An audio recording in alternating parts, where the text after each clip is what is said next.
Soldiers are sent out to battle, fully aware of the dangers of war. Last year, the cruelty of combat became a harsh reality for a soldier from Novi.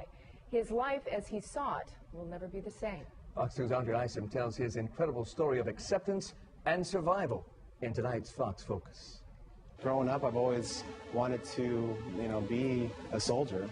I knew what I was signing up for.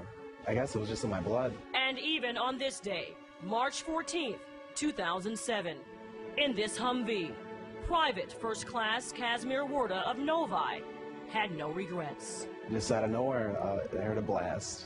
The blast, an explosion from a roadside bomb. Kaz was the intended target. This soldier fighting for our freedom overseas was thrust into a battle that even the bravest man couldn't win.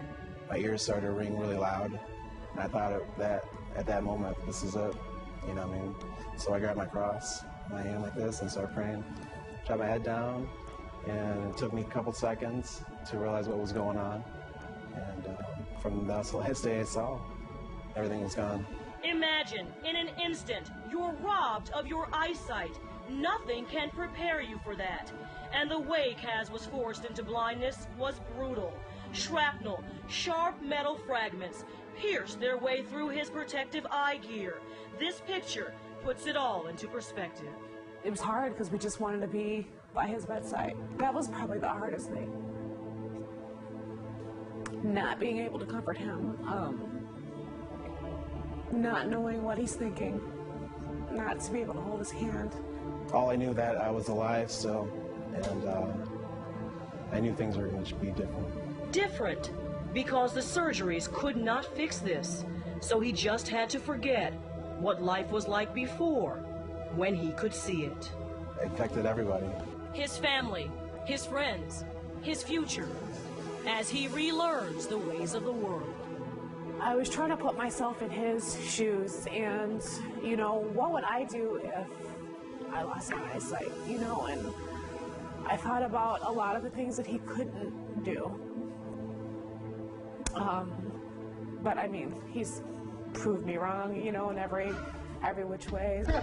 He is amazing.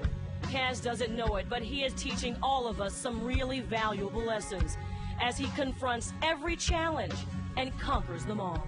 Kaz is like one of the most inspirational kids I know. A lot of people take a lot of stuff for granted in life, and even things like sight or hearing or a limb. I had to accept it, and just move on. He makes it sound so simple. Well, that's because this 24-year-old veteran of war has always been a believer in making the best of things. Kaz is one of those kids that you remember. Kaz was one of those kind of kids that would always make things work. As a standout student and a star athlete at Novi High School. I was very convicted. He had principles, values, and so to know that he was going to go into the military and support our country, I was not surprised at all. He had credibility with his teammates, he had credibility with the coaches, and we just knew on a Friday night that this young man could deliver. And those kind of guys are stand-up people, and that's what you want, certainly. Unfortunately, he was caught up in the horrors of war. It's a reality. I'm not angry. I don't regret anything that I've done. I'm okay with it. This is a chapter of my life, and now I'm on a new chapter of my life. I'm very grateful. Grateful for what he does have and for what he can see. Hope and his solid support system, who will be his eyes when he needs them. Just having my family and friends, that's pretty much all I need. Believe me, it's tough, but, there's more goodness in my life that makes me forget about, what happened. Kaz sees life much clearer now. Our hometown hero has truly triumphed over tragedy. I wouldn't say I'm a hero. Everyone else would say I'm a hero. I serve my country, but there's a lot of other heroes out there besides me. We are so proud of Kaz and how he has embraced his disability with such courage and bravery. He was promoted to Army Specialist and awarded the Purple Heart. Right now he is back home in Novi, and he is doing so many incredibly awesome things. So you do not want to miss part 2 of his inspirational journey next week.